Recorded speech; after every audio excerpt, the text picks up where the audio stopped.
Niagara Falls is a beautiful piece of nature. Every second, 2.5 million liters of water flow over the Horseshoe Falls on the Canadian side. It's immense and dangerous, and a lot of people have lost their lives over the falls, and for years, they were a place where daredevils went to prove their bravery or engineering skills. One man who didn't go over the falls but used the falls to build his reputation was the great Farini, the man who tight-roped across Niagara Falls. Well, in view of Niagara Falls, that is.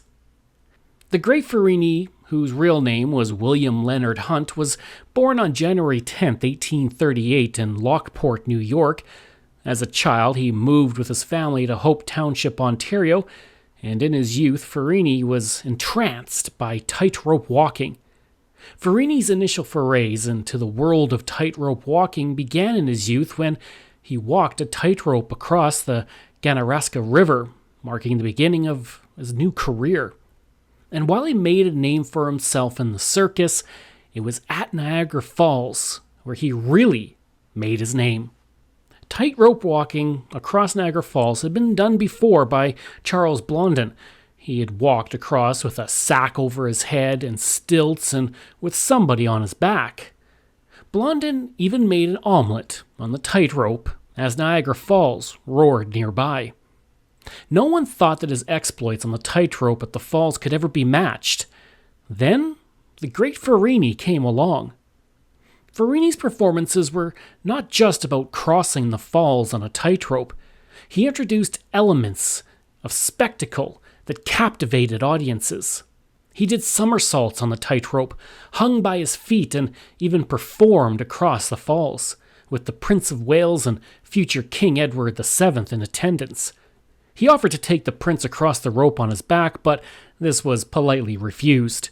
These acts were not just about displays of physical prowess, but were carefully crafted to engage the audience's imagination and thrill them. Beyond his tightrope acts, Farini's life was a tapestry of diverse adventures.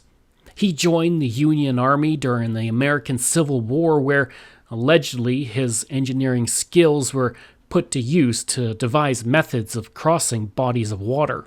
His travels took him across continents, mastering 7 languages, which later proved pretty invaluable during the First World War when he and his wife translated stories from German newspapers. His linguistic abilities were just one facet of his polyglot nature. He was also an inventor, notably patenting the human cannonball act, which revolutionized circus performances. Farini's circus career was not only about death-defying acts. He managed and created acts that pushed the boundaries of what was considered possible in entertainment. In his personal life, Farini was known for his charm, his charisma, which extended into his relationships. He married Mary Osborne, a local girl from Hope Township, and later Alice, with whom he toured Europe. His adopted son, known as El Niño Farini, also became part of his act, adding a bit of a family dimension to his performances. This blend of his personal and professional life made his story even more compelling, weaving a narrative of love, adventure, and spectacle. The great Farini's legacy extended beyond his death-defying acts, though. He was an author, a painter, a man who crossed the Kalahari Desert on foot, becoming one of the first known white men to do so. His life was a testament to human endurance and curiosity, pushing against the limits of what was known and what was possible.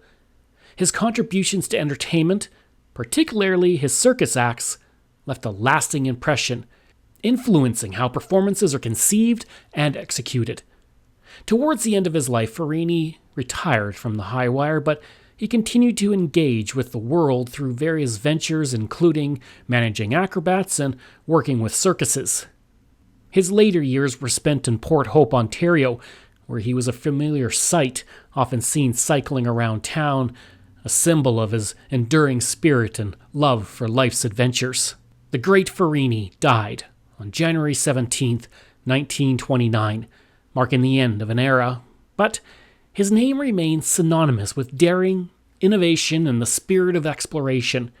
The great Farini's life story is not just about the feats he performed, but the era he lived through, reflecting the 19th and early 20th century's fascination with spectacle, exploration, and the limits of human capability. His biography, which is filled with triumphs and controversies, offers a window into a time when individuals could become legends through sheer audacity and skill, leaving behind a legacy that continues to inspire and intrigue.